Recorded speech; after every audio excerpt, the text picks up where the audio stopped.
So welcome to our webinar, Unlocking Data for Innovative Outdoor Recreation Insights. I hope you get a lot out of this morning. This has arisen because we've done quite a lot of work with ONS. I'm Pippa Langford. I work in my day job as Principal Specialist Recreation and Access for Natural England, and I'm one of the Outdoor Recreation Network co-chairs. We're going to have a look at some housekeeping before we start.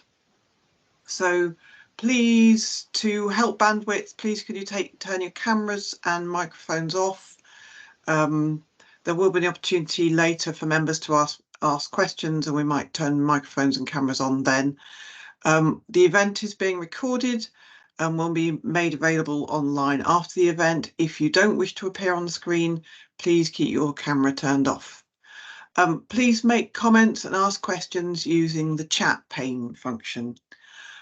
Also, if you don't want to be notified of people joining the webinar, there's probably a function on your own Teams site to actually turn off those notifications. If you're not a member, please could you leave the session after the webinar presentations and before the member meeting starts, unless you've been told otherwise. It'll be obvious when that is, so thanks very much for keeping with that. So I'd just like to pass on to the running order. Obviously, I'm doing the introduction. We'll move on to Joshi and Tim, who are going to talk through using big data to understand where people go. We'll then talk to you about the ORN conference and the inaugural ORN Awards, which will be happening in April. And then we'll move on to Harry's presentation about quantifying the health benefits of outdoor recreation for the UK.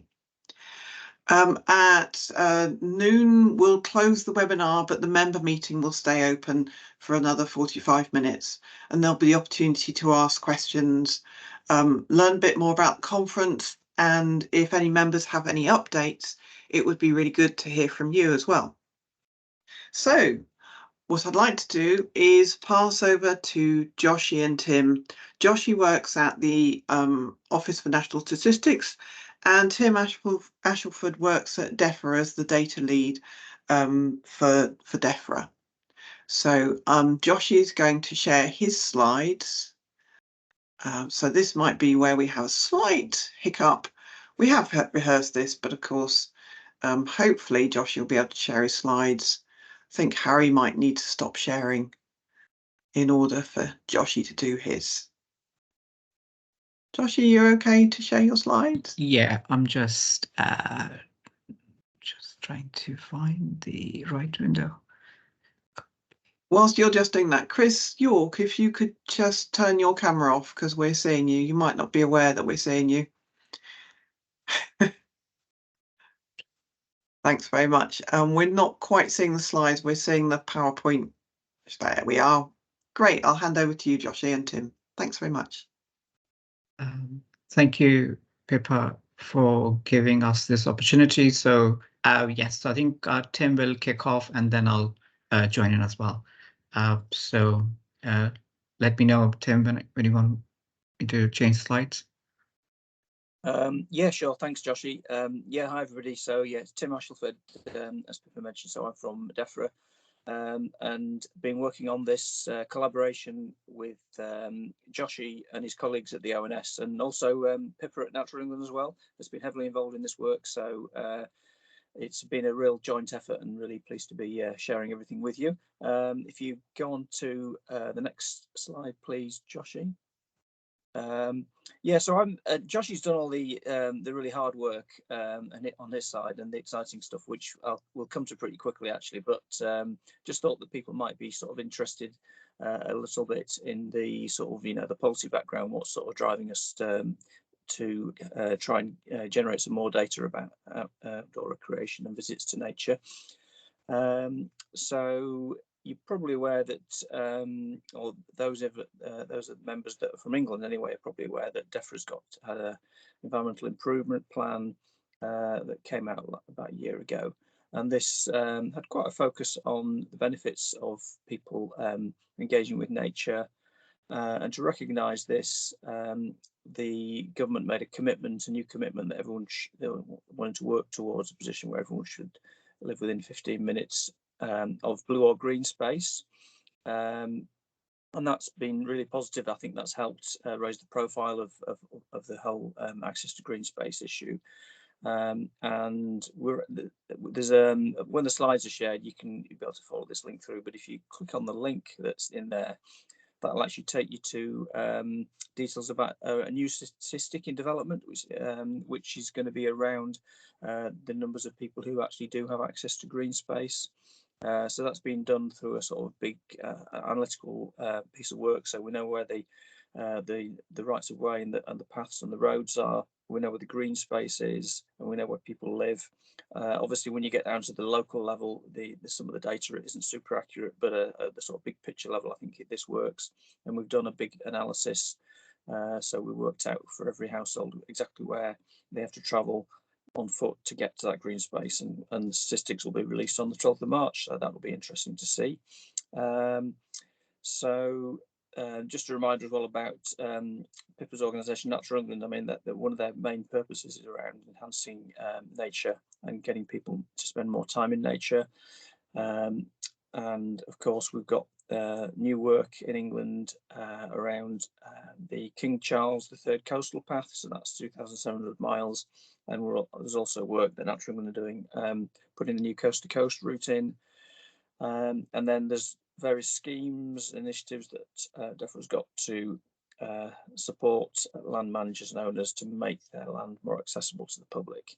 So quite a bit going on the sort of policy and delivery background, but I guess one of the problems we've got is we haven't really got a great deal of data to help us sort of tell us what's going on. You know, where are the problem areas, what's people's access to nature like. So yeah, if you could just put onto the next slide, please, Joshy. So yeah, just sort of diving in a little bit more detail about the problem we've got with this sort of level of data in England. So we have got the Natural England's People and Nature Survey. That's I think that's one that Harry's been using partly for his work looking at the health benefits. So that gives us a really good overview at the sort of England level, and you can drill down a little bit below the England level about people's visits to nature, and that's taken from a web-based survey. So people fill in a form on their computer and tell us about their visits to nature. It's got because of the sample size, it doesn't allow us to sort of drill down to local areas. Even at sort of local authority geography, it's not brilliant. So it gives us that that sort of satellite helicopter view of what's happening at the England level. Doesn't really tell us what's happening at the local level. And then I guess the other extreme, we've got automatic people counters.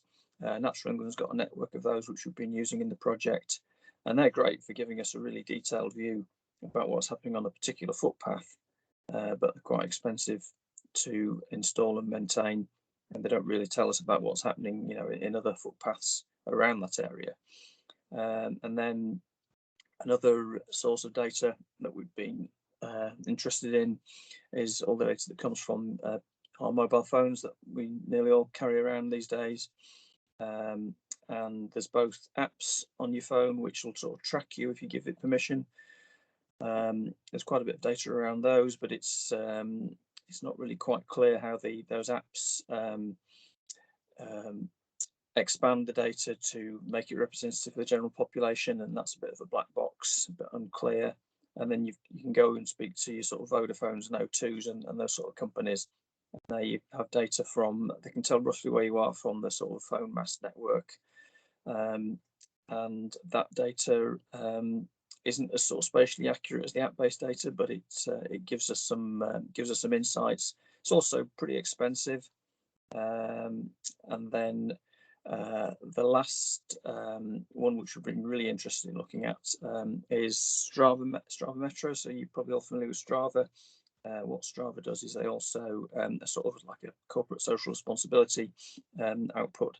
They take all the publicly shared activities and then they anonymize and amalgamate those, and they provide them back to public bodies who've got a sort of remit around improving access and recreation. So there's a range of different data sources, and what we thought is that you know, they've all got a role to play in giving us a better picture about access and recreation. But we were struggling in DEFRA really to sort of know how to take this forward, really.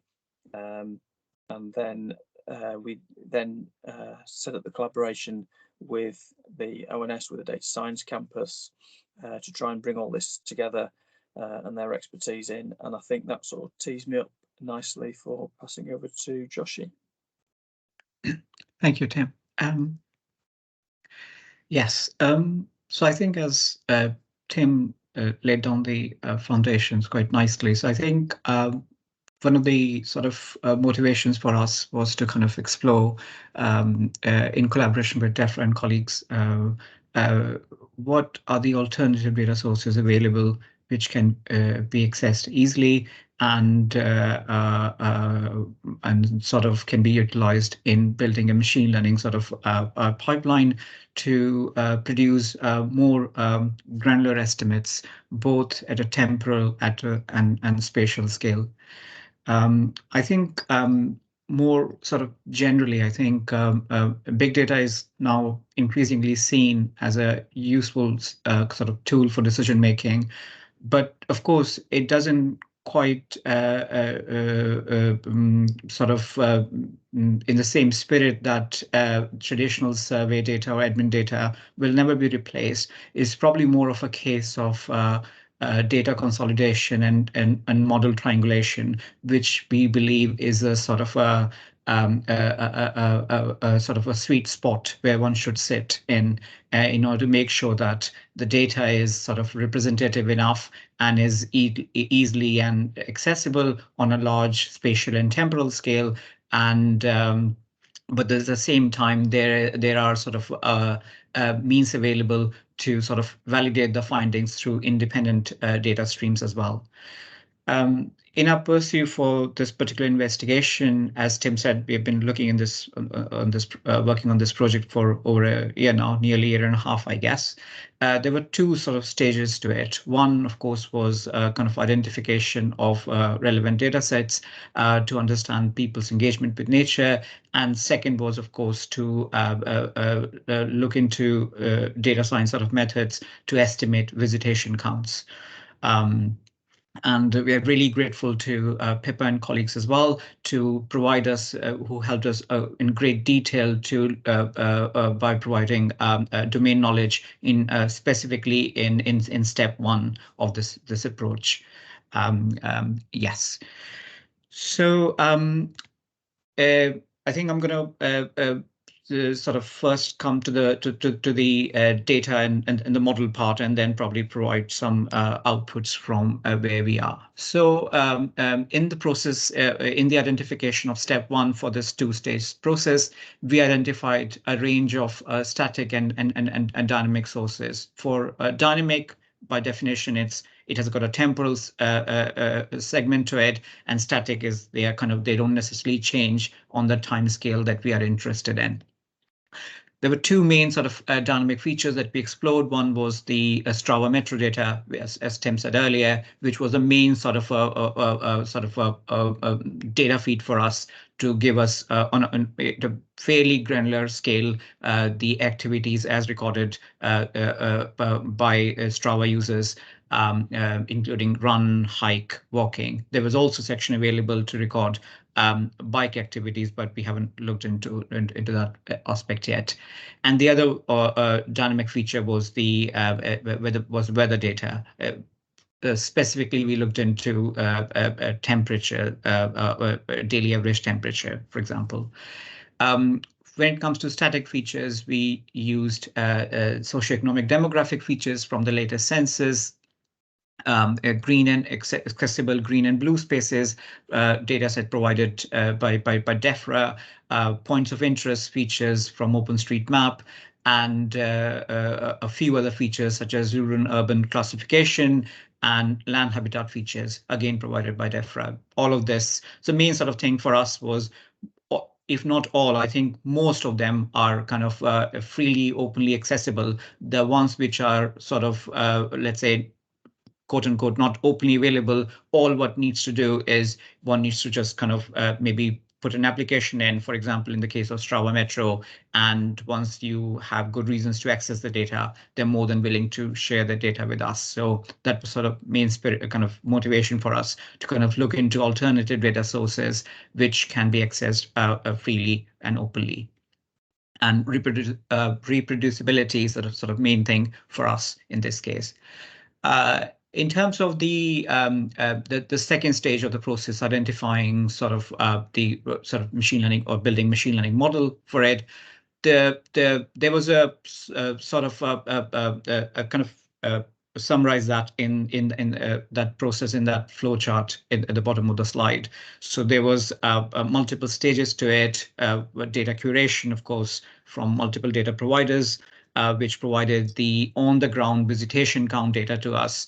And again, we are very thankful to them to provide us with that monitoring, on-the-ground monitoring data to us. And the data which is currently accessible to us is shown in that slide, along with the respective data providers. And then there was a component of feature selection. We need to make a decision which features should go in the model stage, and there was a model training, and then estimation, validation, and testing, and so forth. When we started this project, there were like few things which we wanted to kind of achieve. I've kind of sort of color coded those things which we think we have sort of touched upon, and it managed to kind of get some sort of success sort of metric achievable on those, and the others which are still kind of far away. The ones on green are, I think, which we have sort of managed to realize, but the ones which we are kind of in red, we're not there yet. And I think there are probably multiple reasons for that. I think one of the main thing is that although we have kind of sort of a much better sort of coverage when it comes to on-the-ground monitoring stations, but we still sort of not quite there yet in terms of producing regional estimates from the modeling, primarily because, as you can see in that map shown on the slide, we are very sparse when it comes to on-the-ground monitoring sites, for example, in northeast or northwest of England. We have relatively good coverage in southeast and southwest, where we are probably a bit more confident that model is able to produce bespoke sort of geographical estimates for certain areas in those pockets of the country. So yeah, I think this is probably something to kind of think about going forward, I guess, like how this problem could be dealt with. So yeah, this is just a snapshot of like what sort of data is available to us.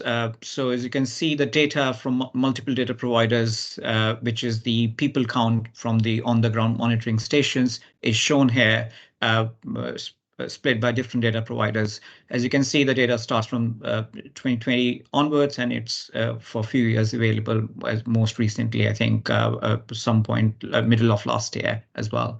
There are data gaps, but overall, the data quality is not kind of too bad once you kind of include the data cleaning, etc., which is part of the machine learning pipeline. I won't go into too much detail, but I think, as Tim said earlier, Strava Metro is actually one of the largest collection of human-generated activities. All the data is aggregated, anonymized, and is kind of becoming quite useful, not just for the task that we have used for, but also for route planning, infrastructure planning, etc., etc. And yeah, so I think it does provide us a rather rich source of data for our purpose. Again, this is just to kind of show what sort of features we have included in the model. As I was saying earlier, there are a range of features, some temporal dimension to them, some static. So yeah, but they are just kind of shown here. happy to probably maybe once those slides are shared with you guys, you can have a bit look at them in more detail. And this is just like a part of how we, because we are sort of limited by the size of the training data, we have to probably work with it in a more judicious way to make sure that the inferences, the outputs are sort of representative of the entire data set. So there's just in machine learning terminology, this is just something known as a cross-validation. And this is just one way to kind of make sure that if you have limited amount of data, you want to make sure that training phase of the model does see almost all the data points that you have access to without necessarily making inferences based on certain data points and then not being able to be generalized enough. Yeah, so this is just some kind of outputs, I guess. So what you see here is actually this is the simplest of the model that we can think of. This is a linear regression model where we our target variable is the visitation count and the corresponding features which we have trained the model on was shown in the previous slide. And the way we have tested it is we kind of clustered the sites which we had access to across the country in train and test split. So when the sites which are labeled test sites or test data, those were never the part of the training. So you can always almost imagine that these are kind of almost if let's say the model is to be rolled out, this is sort of comparing how the model would compare when it's tested against those quote unquote new sites. And the top chart gives you the estimations from the or the predictions from the model and comparison to the ground truth, which are shown in blue. And the bottom one actually compares the model performance on those sites which are labeled test sites, which were never part of the training. So I think all in all, even with a very simple linear model, actually we kind of see qualitatively sort of good performance both in the training and testing phase. If you talk to data scientists, I think of course one model is not enough. One could always kind of turn around and say, have you tried this or that or something else? We have kind of explored more complicated models as well. Again, I won't go in the details of it. In short, the message from this slide is, even with more complicated model, the performance kind of doesn't become overly sort of better, and it's probably to do with the fact that the features or selection bit, the data cleaning bit, etc., which were part of the data science or this machine learning pipeline, has kind of done a decent sort of job, so that the target variable can be sort of modeled even using a linear regression model with a relatively quite good results, both in the training and test sites. Yeah, so again, rather quickly here. So what I showed in the previous slide, what each data point in there in that slide was basically giving estimated visitation count for a site, particular location, I guess, where there was a manual counter available, and so we could compare it. But of course, one of the kind of thing that we would like to produce through this experimental sort of work is producing sort of visitation count for slightly bigger geographical scopes. And we have done some initial work in that respect as well. So we have looked specifically at protected landscapes, i.e. areas of natural beauty and national parks across England. And then we kind of almost overlap those protected landscapes with the on-the-ground monitoring stations that we have access to in terms of their visitation counts data. The second step that we did was we kind of used some clustering techniques based on the socioeconomic demographic features of the underlying population from those protected landscape and split those and divide those landscapes into, in this case, 5 different clusters. And the difference between these clusters is the underlying population who live in those areas. For each of those clusters, we said, okay, we have some sort of information from on the ground monitoring stations. How can we possibly extrapolate those information to slightly bigger geographical scopes? So the way we did, one way we did this was we kind of, for each lands, for each sort of site which was part of, let's say cluster number 0, for example, we modeled the visitation count against the Strava sort of numbers that we had access to. And then we looked at some extrapolation technique to almost like, say, expand the estimates to slightly bigger geographical areas. So this approach won't give us the kind of the visitation count, let's say, for the entire national park, for example, let's say in southeast of England, but it would still be able to give estimation for all the, let's say, red patches or the blue patches, which are sort of similar to the area which we have access to in terms of their visitation count. I'm sorry, I'm rushing here, but I'm happy to kind of explain a bit more detail, I guess. But yeah, I think just to kind of wrap up here, I think just to I think the main sort of thing for us is, I think we have kind of explored a range of different models, and it seems that even with the most simplest model that we can think of, the linear regression model, for example, both the training and the testing of the pipeline has kind of yielded promising results. As Tim was saying earlier, I think the main sort of bottleneck in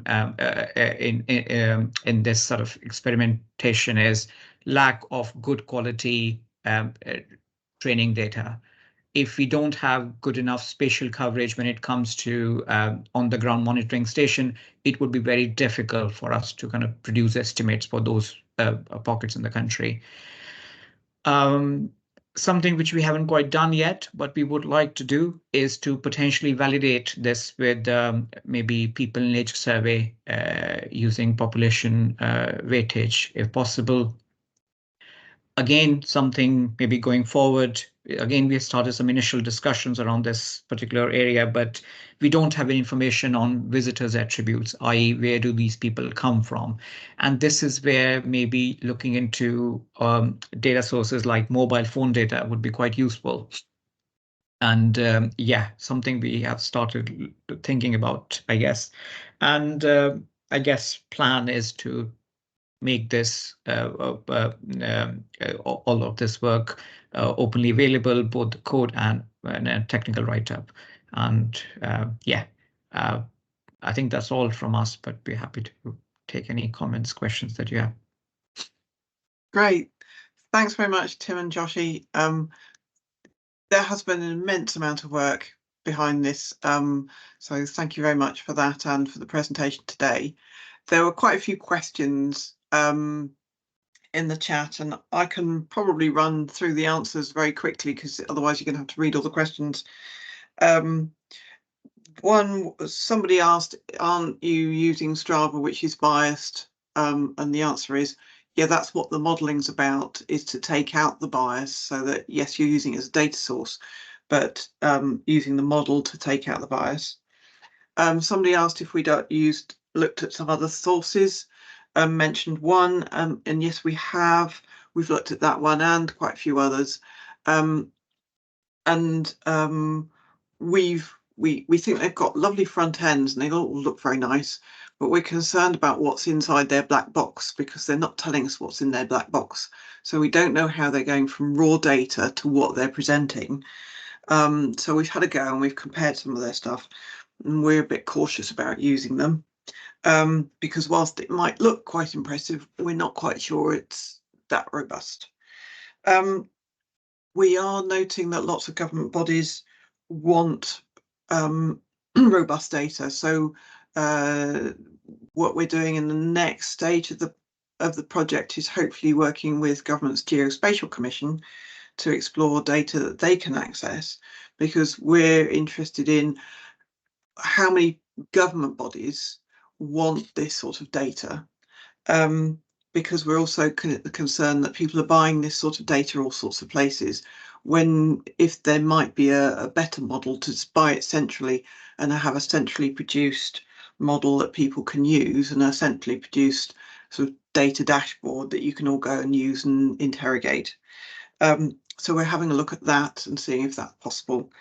So what we would be interested in is if anybody wants this sort of data, if you could sort of put your hand or put yourself in the chat saying this is the kind of, we'd like this sort of data, we'd like it more accurate, we'd like this sort of data telling us where people go on a site basis.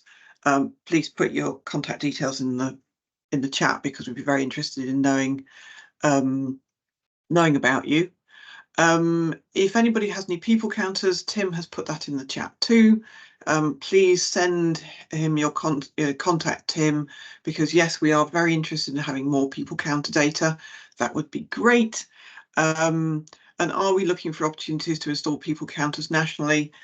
We also already have a national set on our national trails, but what we might be doing in the future is maybe having a set nationally with national bodies and maybe local authorities, which then feeds data into a national model, which helps everybody. So we get a better model and you get better local data. So that's where we're going. I don't think there's any particularly technical questions, Joshy and Tim. Was there anything you wanted to add to any of that before we move on?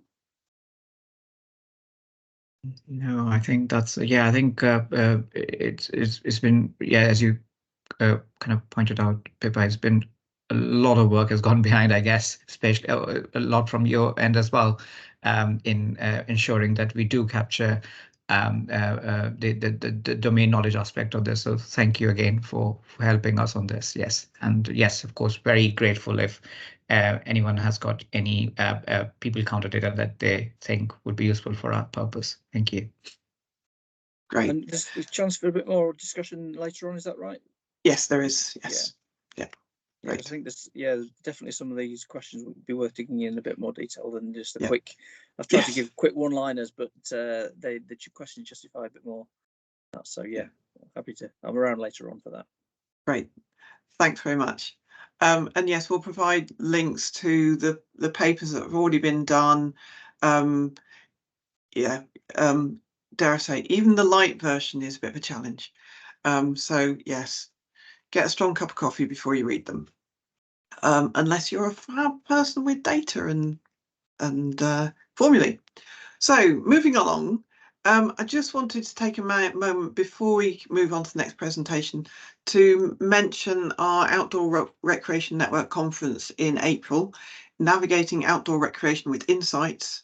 We have the support of Sport Island, Quilcher and Fulshire Island, and we're going to have it at the Glendalough Hotel in County Wicklow, Ireland, which is, if your Irish geography isn't great, it's just south of Dublin, so not a great distance to travel once you're over in Ireland. And the conference, if we can move on to the next slide, is a typical Outdoor Recreation Network conference. So if you've not been to one before, we tend to try and pick some good locations. And as you see, we've picked a real corker this time.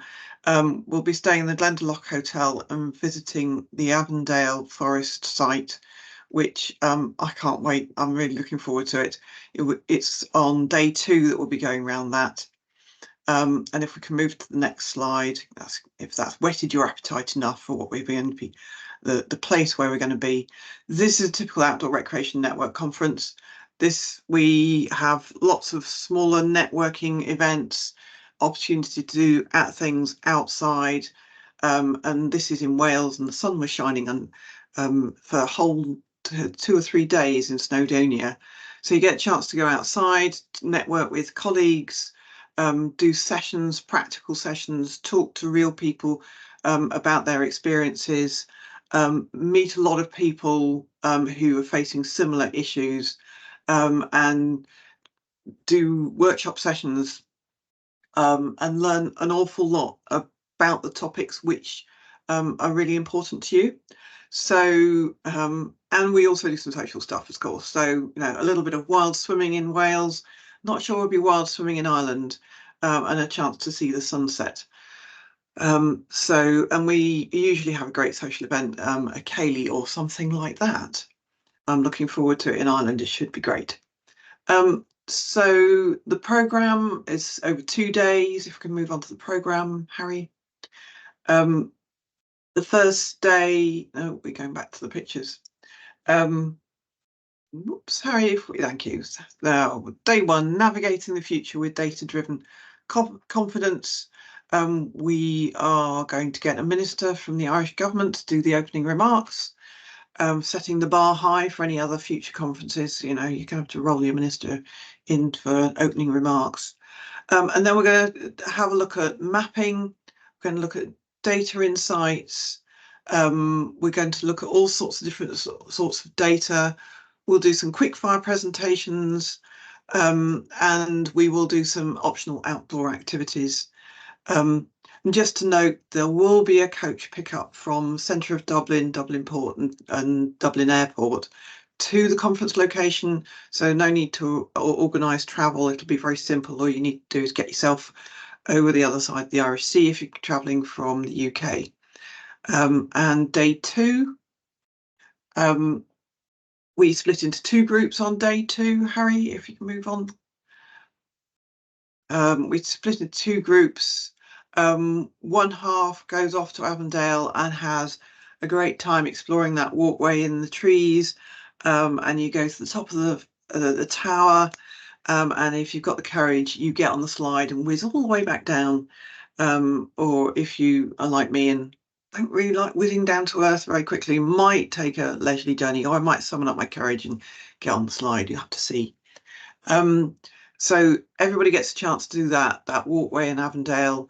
And then there's also 2 indoor sessions which run parallel, one looking at data-driven tourism destinations and one more focusing on data-driven place shaping. And then, of course, at the end, there will be buses to take you back to an airport, a port or a city centre, depending on where you want to go. So I really recommend keeping your eye open for the booking, which should open sometime early next week, and securing your place as soon as possible, because we're expecting that it will be really, really exciting conference, and lots of people will want to come and see how Ireland is using all that data, and managing to persuade their government to spend millions of euros improving outdoor recreation, which, dare I say, on this side of the Irish Sea might be really good. So let's go and see how it's done. Right, I will now move on to the next presentation. Harry, if we could move on to its opening slide. Oh, I forgot something. No, we won't. Oops, I forgot the awards. The other reason for turning up is because there's an award ceremony. We are going to have some. We've thought that it would be good to do some awards. So thank you for that slide. Nominations have just opened, and if you move on to the next slide, the 6 categories are best practice for accessibility and inclusion, best example for tackling climate change, best example of sustainable outdoor recreation related tourism and visitor management, best project for improving green space and green infrastructure, best contribution towards transforming nature connection and best example of research making an impact. So get your thinking caps on. What have you done that you can put yourself forward? Don't hold back. Nominate yourselves, nominate your colleagues for these awards, because wouldn't it be great? You'll get something to put on your email saying you've won an award, and probably a little thing to take home. So any member of the Outdoor Recreation Network can enter, and also anybody attending the conference can enter. So that's another reason to turn up.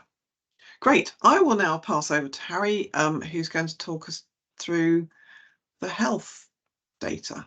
Thanks very much, Harry. I think you're going to share your slides, aren't you? Yeah, so should be coming up now. If our Harry stops sharing, you can start sharing.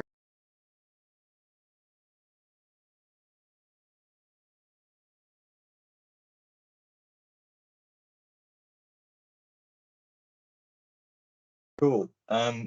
It's just come up. Can you also hear me? Just out of curiosity. It's my headphones. Yes, we can hear you, and we can see your slides.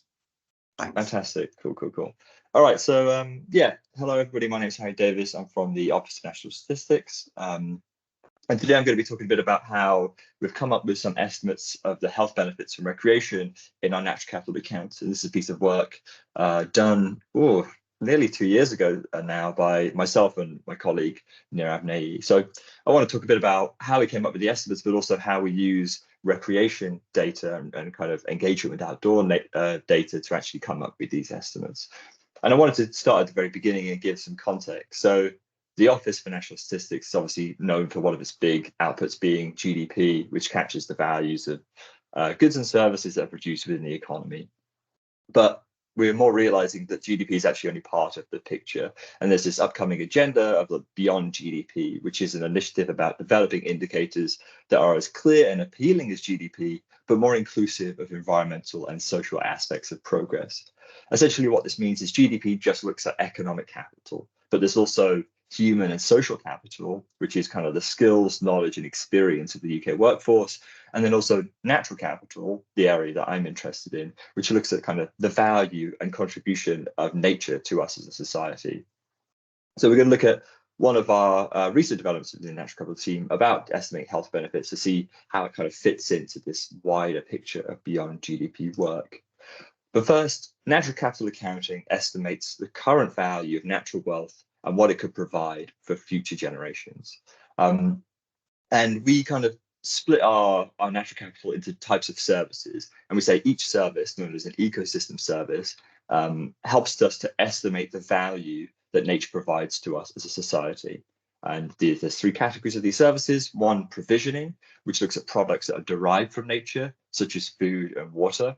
Then there's regulating services, which maintain the quality of the environment, such as air pollution removal. So trees absorb air pollution from the air and makes the air healthier for us to breathe. And then there's cultural services, which are the non-material benefits. And these are the things like recreation and engagement with the outdoors, which is obviously the highlight of this talk.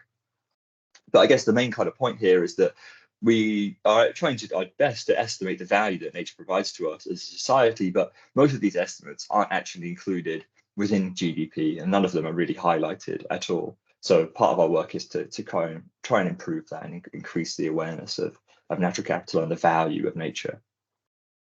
Looking closely at cultural services. So before this piece of work, our cultural services looked a bit like this. We had recreation and tourism, which looks at the spend incurred to travel to and during visits to nature. So these are things like car parking fees, transportation costs, vehicle running costs, and emissions. So anything people would be spending to allow them to engage with the natural environment.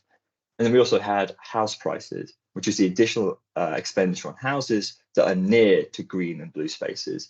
Essentially being that people are willing to pay a premium on a house that is right next to a green space or a blue space or a park or like a lake, because one, it gives them a nice, fantastic view, but also two, gives them direct access to nature right on their doorstep.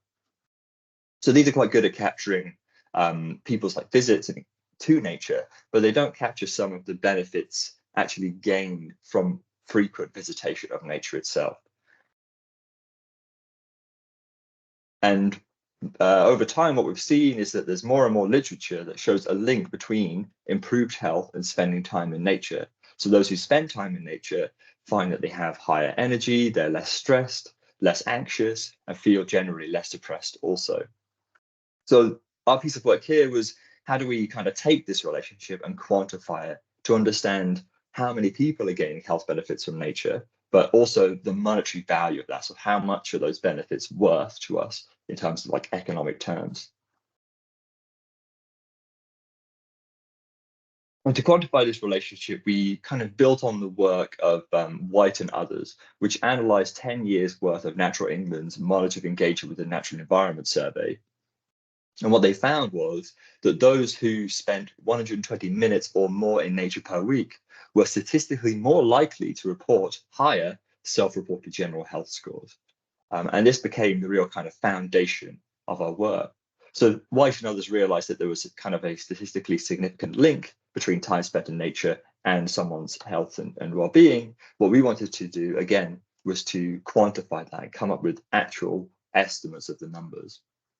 So to do this, we turned to a multinomial logistic regression model to determine how spending time in nature affects someone's health. And to do that, we had to control for a whole host of other variables like age and various other demographics, the kind of deprivation of the local area, the person's access to green space, and many, many more things.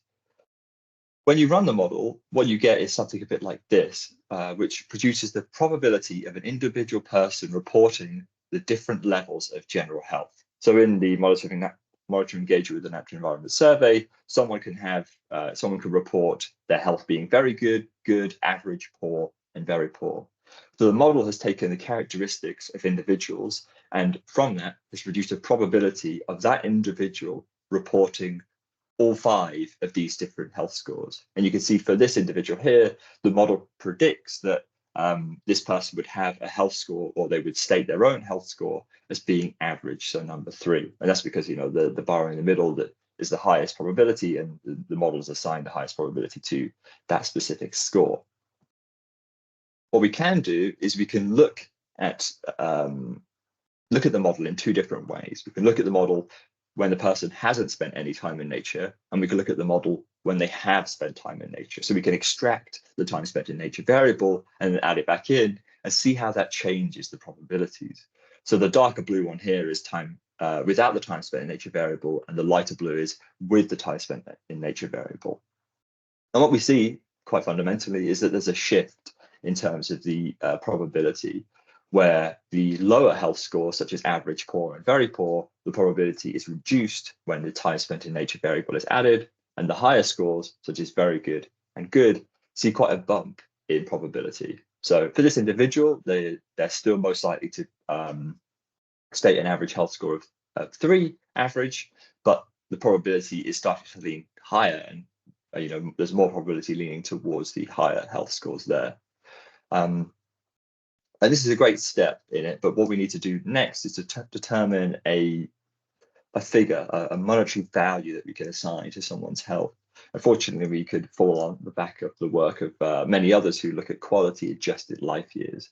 So quality adjusted life years, known as QALYs, are a measure of the state of health of a person, in which the benefits in terms of the length of their life are adjusted to reflect the quality of their life. Essentially, it's a scale between 0 and 1. And if you have a QALY of 1, you're in perfect health. And if you have a QALY of 0, you have an absence of health, and effectively means that you're dead, which is very fun. We can take this scale and apply it to our work.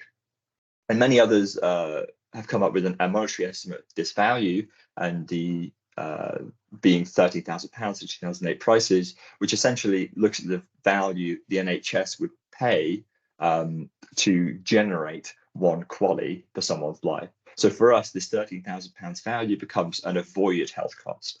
So by people spending time in nature, they improve their health, which means the NHS would have to have less intervention to improve other people's health, which saves them money in the long term. And we're saying that 1 QALY is worth £13,000 in 2008 prices.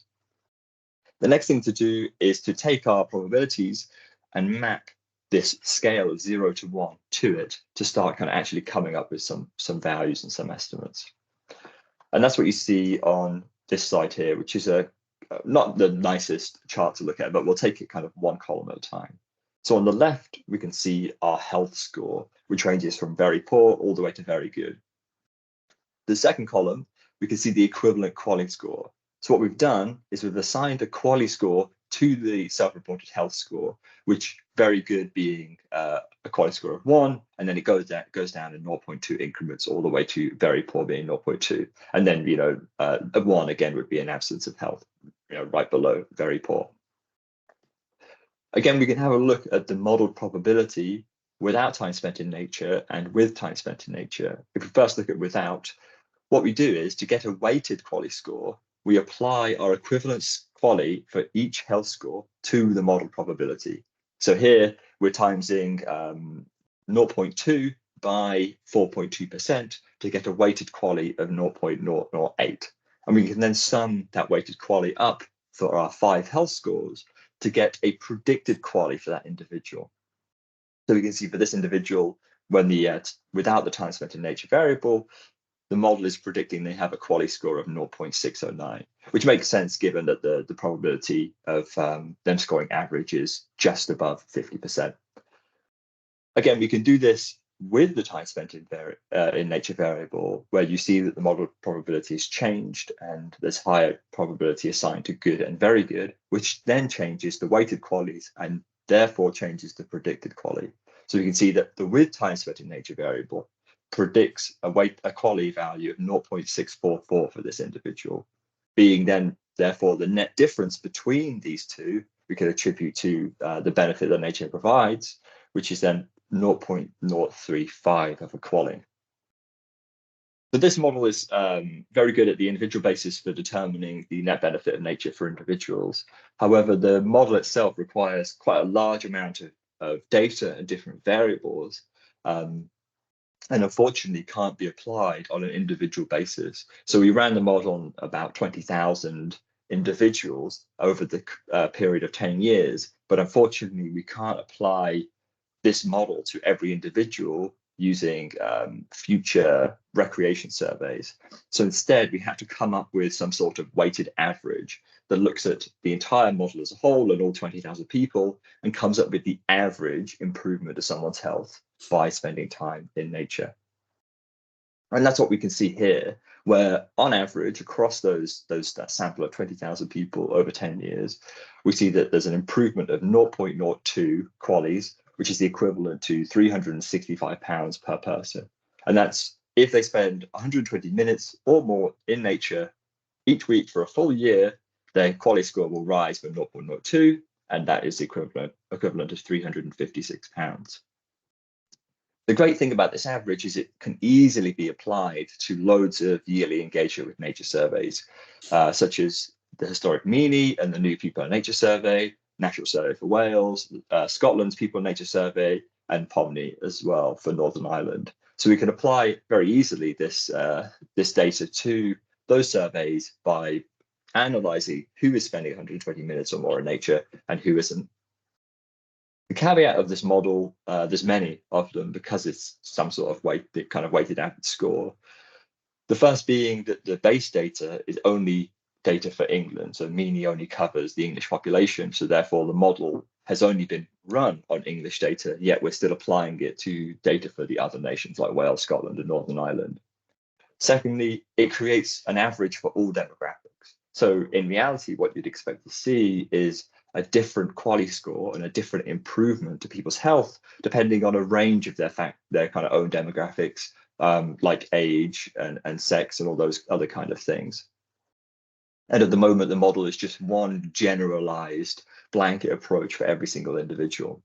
Another one is that it's been built over 10 years, using 10 years worth of data, and you might find that as time progresses, there's a difference in the value that nature provides to someone's health benefits. So over time, it could be increasing or decreasing. We really don't know.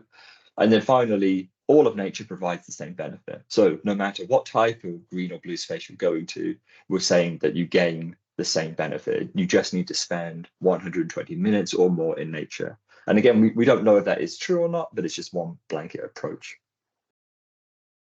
So with all that in mind, let's have a look at some of the actual data from that. So here we see a chart looking at the total number of people estimated to have gained health benefits from recreation in the UK between 2009 and 2022. So we can see that there's a general kind of steady increase between 2010 and 2019, where it peaks at about 22 million people in the UK. This is people aged 16 and over, just to point that out. Then it kind of decreases after 2019 and starts to hover around 20 million in 2022. What we can see is that, COVID, the year of COVID in 2020, there was a large influx of people visiting nature. But what we found is that many people, based on the survey data, were enjoying shorter duration trips to nature, which meant that less met this 120 minutes threshold, and therefore less gained, less kind of qualified to gain the health benefits from nature based on our model. We can also see the distribution of different habitats here, shown by the various different colors. And there's a big difference in 2019 and 2020, where we can see there's a shift where the urban habitat in the dark blue decreases in 2020, and there's more value being attributed to the other habitats. And that's a kind of a two-pronged impact there. One being that COVID changed the way that people engage with nature slightly, but also we're moving from one survey to another, so meaning hands for England, for example, which had quite a significant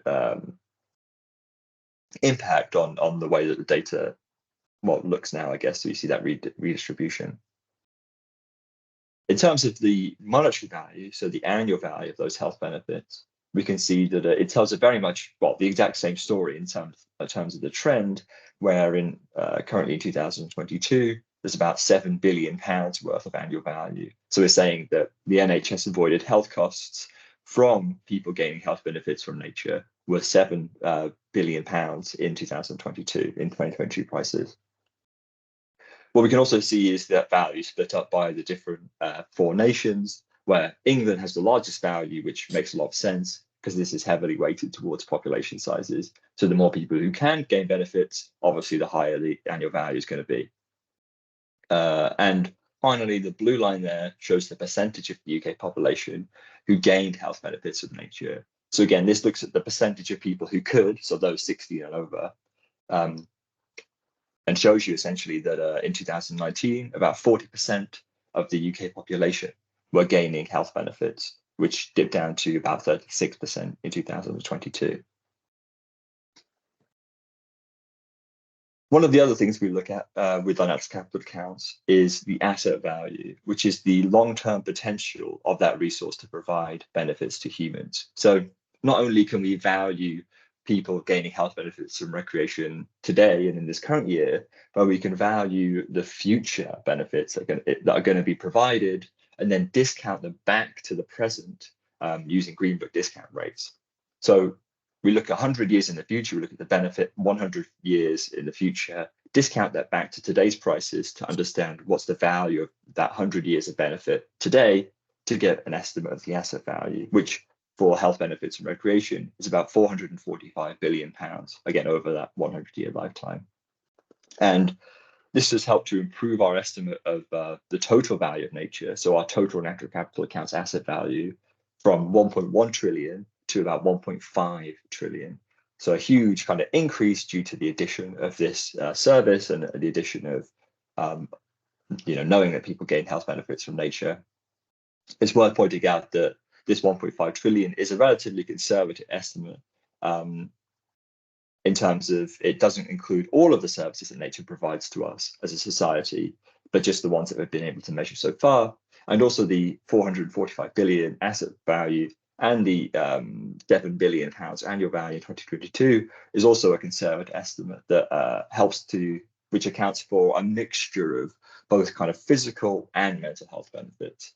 We did a piece of work to try and untangle physical and mental health benefits into two kind of distinct parts, but very much struggled to do that and realized with the data limitations that we had, the model was effectively generating some estimate of both, which is hard to untangle. But I think this is all important to kind of reflect back on the first slide about beyond GDP. And I think I'm probably speaking to an audience who would very much agree with me here that nature is very important, and we can attribute a huge value to nature. For example, the asset value here is equivalent to the housing stock of the UK, that 1.5 trillion. So it's not a small figure, and it's something that people need to be more aware of in the future, and in fact, policymakers need to be more aware of in the future. And that is it from me.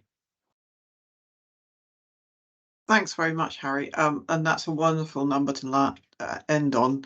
1.5 trillion is the value of the housing in the country, and the value of nature for health.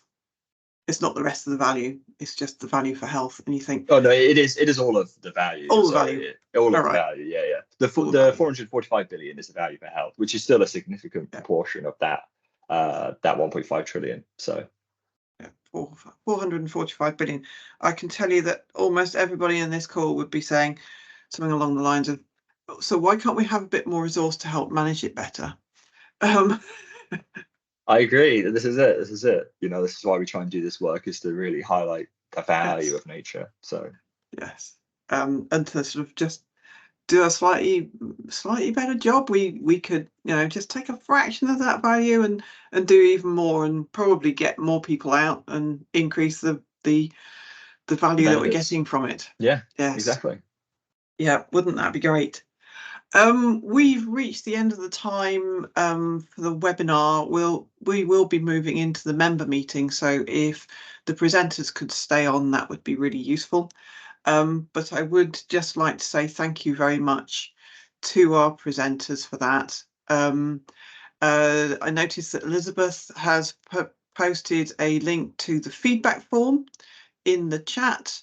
I think Harry might be able to show us a QR code as well if he's still there and got his. Oh, there we go. So you can take a picture of. Whoops, it's disappeared. You can take a picture of the QR code and it will take you straight to the feedback form. So thanks very much. All the people who work for member organisations are really welcome to stay on and have an opportunity to ask questions and find out more. And we will have at least one member update as well. Because we'll just give people another minute to arrive.